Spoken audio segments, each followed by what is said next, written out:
కోళ్లు మేకలనే బలి ఇస్తారు కాని పులులు సింహాలను కాదు అన్న నానుడి తెలంగాణ బీజేపీ కార్యకర్తల విషయంలో అచ్చుగుద్దినట్టుగా సరిపోతుంది. అసెంబ్లీ, పార్లమెంటు ఎన్నికల్లో పార్టీ అభ్యర్థుల విజయానికి అహోరాత్రులు పనిచేసిన కార్యకర్తలు నాయకులుగా ఎదిగే అవకాశం ఉన్న స్థానిక సంస్థల ఎన్నికలు వచ్చేసరికి పార్టీ కోమాలోకి వెళ్లిపోయింది.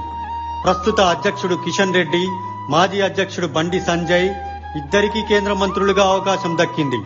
అంతే, ఖేల్ ఖతం, దుకాన్ బంద్.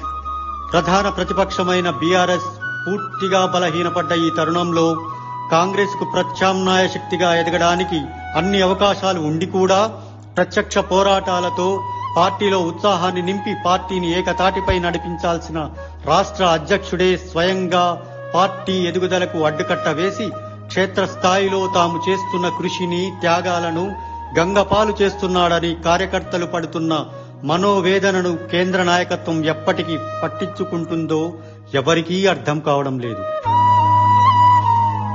అంతా గందరగోళం, అగాధం, జగన్నాథం, ఎవరికి వారే యమునా తీరే. మొన్నటి అసెంబ్లీ ఎన్నికల్లో బలమైన ప్రజానాయకుడు కీర్తిశేషులు పీజేఆర్ కుమారుడు విష్ణువర్ధన్ రెడ్డి బీజేపీలోకి వస్తానన్నా పక్కన పెట్టి పక్కింటి వాళ్లు కూడా గుర్తుపట్టని లెంకాల దీపక్ రెడ్డికి లెంకి టికెట్ ఇచ్చారు. పద్మశాలీలు అత్యధిక సంఖ్యలో ఉండే సిరిసిల్లలో రాణి రుద్రమరెడ్డిని నిలబెట్టారు. చివరికి వార్డు మెంబర్గా కూడా సరితూగని సంగప్పకు కూడా ఎమ్మెల్యే టికెట్ కట్టబెట్టారు.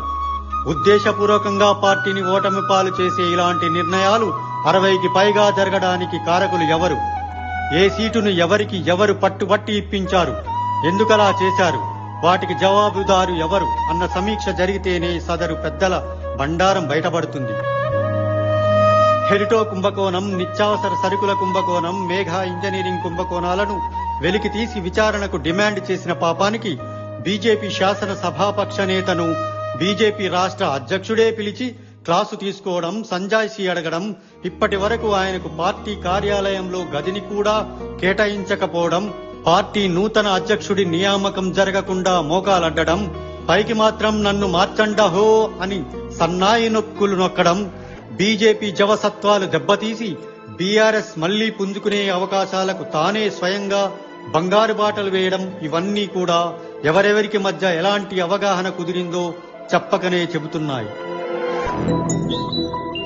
ఇలా కేసీఆర్ దర్శకత్వంలోనే బీజేపీని నడిపిస్తే ఆయన కోరుకుంటున్నట్టుగానే ప్రస్తుత అధ్యక్షుడే స్థానిక సంస్థల ఎన్నికల వరకు కొనసాగితే కేంద్ర నాయకత్వం ఈ కట్టప్పలను పక్కన పెట్టి ఒక బాహుబలిని దింపకపోతే తెలంగాణ బీజేపీ కార్యకర్తలు ఇన్ని దశాబ్దాలుగా చేసిన సేవలు, త్యాగాలు ఇక బూడిదలో పోసిన పన్నీరే.